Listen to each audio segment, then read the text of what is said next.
কিতাব এটা এমন কিতাব লা রাইবা ফীহ এই কিতাবের মধ্যে কোনো সন্দেহ নাই, কোনো ভুল নাই। এজন্য আল্লাহ তাআলা এই কোরআন নাযিল করে বলে দিয়েছেন ইন্না আনজালনাহু ফী লাইলাতিল কদর। ওয়াক্তুল দুবাই ওই কাফের মুশরিকরা তোমরা শুনে রাখো, এটা আমি আল্লাহ নিজে কোরআনকে নাযিল করেছি। বলে সুবহানাল্লাহ। কথা কার? আল্লাহ। আমার ভাইরা, আল্লাহ রাব্বুল আলামিন কোরআনকে নাযিল করেছেন ৬৬৬৬ আয়াত। অন্য বর্ণনায় এসেছে আয়েশা সিদ্দিকা রাদিয়াল্লাহু তাআলা বলেন ৬৩৩৬ আয়াত। এই আয়াতের ভিতরে আল্লাহ তাআলা পুরো আয়াতগুলোকে ৫ ভাগে নাযিল করেছেন। বলে সুবহানাল্লাহ। আরো জোরে কয় ভাগে? ৫ ভাগে। আরো জোরে কয় ভাগে? ৫ ভাগে। নবী বলেন আনাবি হুরায়রা রাদিয়াল্লাহু তাআলা قال قال رسول الله صلى الله عليه وسلم نزل القرآن على 5 أوجه حلال وحرام ومحكم ومتشابه وأنذار وأحل الحلال وحرم الحرام وأمر بالمحكم وآمنوا بالمتشابه واعتبروا بالأمثال أوجب الله أكبر الله أكبر। ৩৩৬ আয়াত ৫ ভাগে নাযিল, ৫টি নিয়ম। একটু কিছু কিছু আয়াত হালাল, কিছু আয়াতের মাধ্যমে হালাল সাব্যস্ত হয়েছে। কোন খাবারটা খাবেন এটা হালাল, কোন রাস্তায় চলবেন হালাল। ফাহিলুল হালাল, হালালকে তোমরা হালাল জানো। ওয়াহালিমুল হারাম, হারামকে হারাম জানো। ও মুসলমান বলেন তো সুদ খাওয়াটা হালাল না হারাম? হারাম। সুদ খাওয়া হারাম? হারাম। সুদ খাওয়া হারাম। এই হারামকে হারাম জানতে হবে। ফাহিলুল হালাল, হালাল অর্থ দিয়ে রিজিক খাওয়া হালাল। কথা বলেন ঠিক না? হালালকে হালাল জানতে হবে, হারামকে হারাম জানতে হবে। ফাহিলুল হালাল ওয়া হারিমুল হারাম ওয়া আমালু বিল মুহকাম। আর আল্লাহর কালামের মাধ্যমে যে আয়াতগুলো দ্বারা হুকুম সাব্যস্ত হয়েছে ওই হুকুমগুলোর উপরে পালন করা, হুকুমগুলোর উপরে আমল করা, এটা উম্মতের উপরে ফরজ। বলে সুবহানাল্লাহ। সুবহানাল্লাহ। উদাহরণ সংক্ষিপ্ত দিতে যাচ্ছি। যাকাত দেওয়া ফরজ না নফল? ফরজ।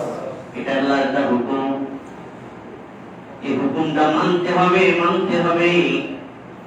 আপনি ধনী হলে মানতে হবে, গরিব হলে মানতে হবে। প্রদান করা যাকাত যার উপর ফরজ সে না দিবে, কিন্তু মানতে হবে, বিশ্বাস করতে হবে। সুম্মাতিমুস সিয়াম মিনাল লাইল, তোমরা রোজাটা পরিপূর্ণ করো রাত্রি পর্যন্ত। এখানে রাত্রি পর্যন্ত কোন ইফতারের সময় পর্যন্ত তোমরা রোজাটা পূর্ণ করো। আমার ভাই, এটা আল্লাহর ওয়াদা। আপনি যদি বলেন না না আমি রোজা ইফতারের সময় ইফতার করবো না, ইশারার সময় ইফতার করবো, তাহলে আপনি কি আল্লাহর ওয়াদা মানছেন? না। হুকুমটা মানছেন? না। ৪টা ১১ সেহরির সময় শেষ, আপনি বলেন না না আমি ৪টা ১১ নয় ৫টা পর্যন্ত খাবো, রোজা হবে তো? না। এটা কার হুকুম? আল্লাহ। এটা মানতে হবে। ফাহিলুল হালাল ওয়া হারিমুল হারাম ওয়া আমালু বিল মুহকাম ওয়া আমিনু বিল মুতাশাবিহ। কিছু কিছু আয়াতের অর্থ আল্লাহ তাআলা কেউ জানে না, এটার উপর আপনাকে ঈমান আনতে হবে। আল্লাহু আকবার। আল্লাহু আকবার। আরে সাহেব কত দাঁড়াতে বলেছেন আলিফ লাম মিম তাহা নুন আইন সাদ। পড়ছি না? পড়ছে। এগুলোর অর্থ আল্লাহ তাআলা কেউ জানে না। এগুলো মোবাইলের পাসওয়ার্ডের মতো। আমার মোবাইলের পাসওয়ার্ড আমি ছাড়া কেউ জানে না। এটা হলো আল্লাহর কোরআনের পাসওয়ার্ড, এটা আল্লাহ ছাড়া কেউ জানে না। কোন কাফির, কোন মুশরিক, কোন ঈমানদার জানবে না। শুধুমাত্র যিনি জানবেন তিনি কে? আল্লাহ। এজন্য আল্লাহ তাআলা চ্যালেঞ্জ করেছেন, আমি আল্লাহ চ্যালেঞ্জ করে দিলাম, যদি সূরা আল কাউসারের মধ্যে 3 সূরা তোমরা বানায় আমার কাছে নিয়ে আসতে পারো, দেখা যাবে তোমাদের জ্ঞান কতটুকু। কিন্তু একটা সময় কেউ পারে নাই, সব আল্লাহর কোরআনের কাছে মাথা নত করে বলি আল্লাহু আকবার। وأمر بالمحكم وأمر بالمتشابه وأعتبر بالأمثال। আল্লাহ কোরআনের কিছু আয়াত দ্বারা উদাহরণ পেশ করেছেন, নজির পেশ করেছেন, উপমা পেশ করেছেন। ওই সেই উপমা সেই নজিরগুলোর উপর তোমরা গবেষণা করবে। সুবহানাল্লাহ।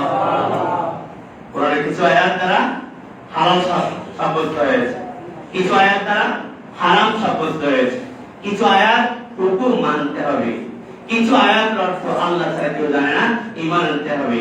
কিছু আয়াত দ্বারা নজির পেশ করা হয়েছে, উদাহরণ দেওয়া হয়েছে, উপমা দেওয়া হয়েছে, তোমরা সেগুলো গবেষণা করো। সুবহানাল্লাহ। আর আয়াতগুলো 5 ভাগে বিভক্ত। কয় ভাগে বিভক্ত? এখানে বলতে হবে কয় ভাগে বিভক্ত? এখন শুনুন, এই আয়াতগুলো রব্বুল কারীম নবীর উপর নাযিল করেছেন। কার উপর নাযিল করেছেন? 7 ভাবে নাযিল করেছেন। সুবহানাল্লাহ। আল্লাহ যে কোরআন যখন নবীর উপর নাযিল করেছেন, কখন কোরআন নাযিল হয়েছে?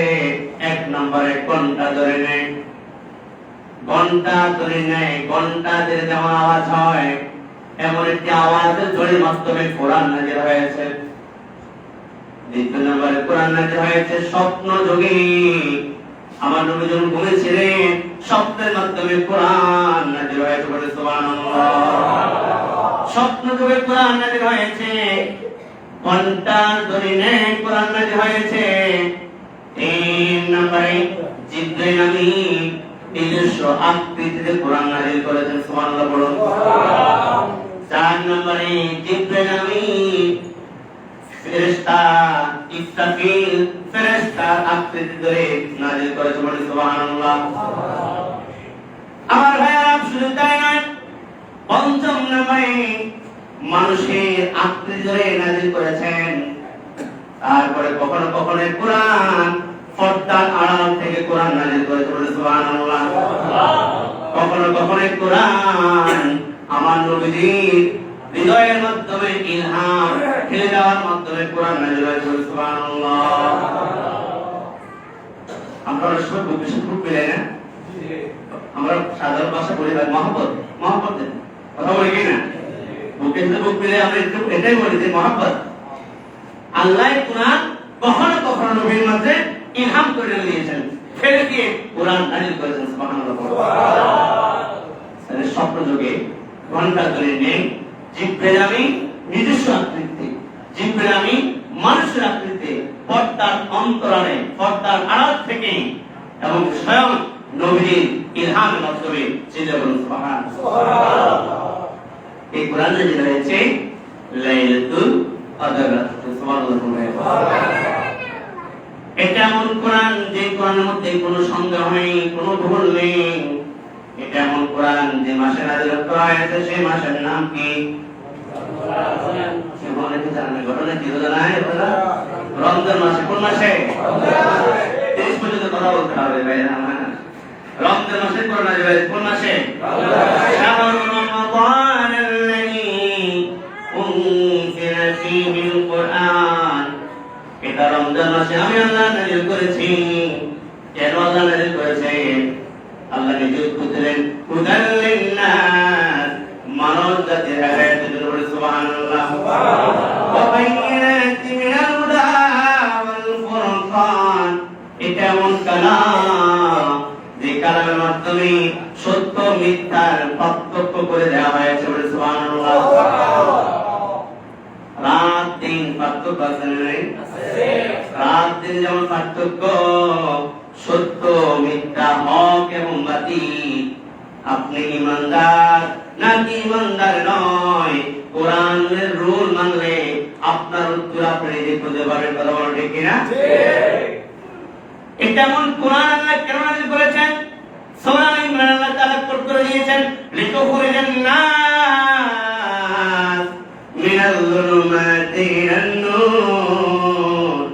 আমি আল্লাহ এই জন্য কোরআন নাযিল করেছি মানুষকে অন্ধকার থেকে আলোর দিকে পথ দেখানোর জন্য। বলে সুবহানাল্লাহ। এখন তো ডিজিটাল বাংলাদেশ, এখন আর মোবাইল বাড়তি করে না, এখন আর কেরোসিন বাতি জ্বলে না, এখন এনার্জি বাল্ব আছে না নেই? তার চেয়ে শক্তিশালী বাল্ব আছে না নেই? তিনি সূর্যের আলো, রাতের লাইটের আলো। এখন বলুন তো অন্ধকার কোথায়? অন্ধকার কোথায়? আল্লাহ বলেন তুখরিজান নাস মিনাল যুলুমাতি ইলান নূর, আর মানুষকে অন্ধকার থেকে আলোর দিকে আনবো। এখন তিনি সূর্যের আলো, রাতের লাইটের আলো, অন্ধকার কোথায়? প্রশ্ন জায়গায় দেখেন, এটা দুনিয়ার বাহ্যিক অন্ধকার নয়, এটা কালবের অন্ধকার।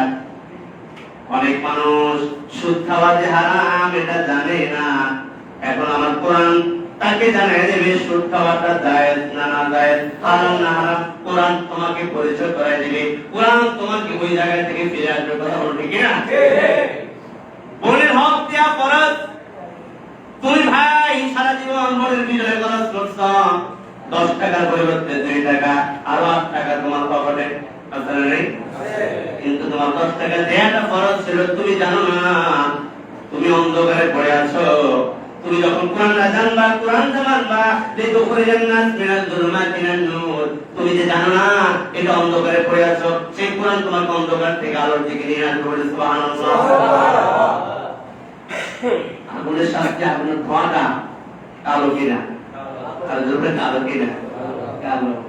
তাহলে কোরআন না জানলে অন্ধকারে যাবে। কোরআন না মানলে অন্ধকারে যাবে, আর কোরআন মানে অন্ধকার থেকে আলোর দিকে যাবে। সুবহানাল্লাহ। প্রধানমন্ত্রী যখন কোথাও পরিস্থিতির নামে কোথাও যায়, তার রাস্তাটা কি আলোকিত হয় না অন্ধকার হয়? এই মুহূর্তে প্রাইম মিনিস্টার এই এলাকায় আসলে বলেন তো, এই এলাকায় কোন রাত আসলে রাত থাকবে? সব আলোকিত হয়ে যাবে না? তো আপনি যখন আল্লাহর কোরআন মানবেন, আপনার রাস্তাটা আলোকিত হয়ে জান্নাতের রাস্তায় সুগম হয়ে যাবে। সুবহানাল্লাহ। লিতুখরিজান নাস মিনাল যুলুমাতি ইলান নূর। আমার আল্লাহ বলেন, আমি এই জন্য কোরআনকে নাযিল করেছি মানুষকে অন্ধকার থেকে আলোর দিকে নিয়ে আসার জন্য। বলে সুবহানাল্লাহ। এখন এই কোরআন যারা জানবে না, এই কোরআন মানতে যারা চাইবে না, এই কোরআন বুঝতে যারা আগ্রহ প্রকাশ করবে না, এই কোরআন শুনতে যাদের ভালো লাগবে না, আমার আল্লাহর পক্ষ থেকে তার জন্য শাস্তির ব্যবস্থা আছে না নাই? কোরআন শুনতে হবে, কোরআন মানতে হবে, কোরআন বোঝার চেষ্টা করতে হবে। আল্লাহ রিজিকে, আল্লাহ জমিনে থাকার পরে, আল্লাহর যে অক্সিজেন গ্রহণ করার পরে তুমি আল্লাহর কালাম শুনবে না, আল্লাহর কালাম মানতে চেষ্টা করবে না, আল্লাহর কালাম বোঝার জন্য 1 ঘন্টা সময় ব্যয় করবে না, তোমার সময় কোন কাজে ব্যয় করবা এটা হিসাব আমার আল্লাহ নবীকে নেবে না? আল্লাহর অক্সিজেন গ্রহণ করে, আল্লাহর রিজিক গ্রহণ করে, আল্লাহর সুস্থতা নিয়ামত ভোগ করার পরে তুমি আল্লাহর কোরআন মানতে চাইবে না, আমার আল্লাহ কি তোমাকে সুখে রাখবে না কষ্টে রাখবে? এই জন্য কোরআন শুনতে যারা চাইবে না, কোরআন মানতে যারা চাইবে না, কোরআন বুঝতে যাদের ভালো লাগবে না, রব্বে কারীমের পক্ষ থেকে 9 প্রকার শাস্তি। কয় প্রকার শাস্তি? তাদের কয় প্রকার? গত 2 জুমার আগে জুমা আলোচনা চলছিল। এখন সময় যেটা যে বিষয়ে এসে যায় সে বিষয়ে কথা বলাটা জরুরি। দেশে যখন আবহাওয়া চেঞ্জ হয় না, মানুষের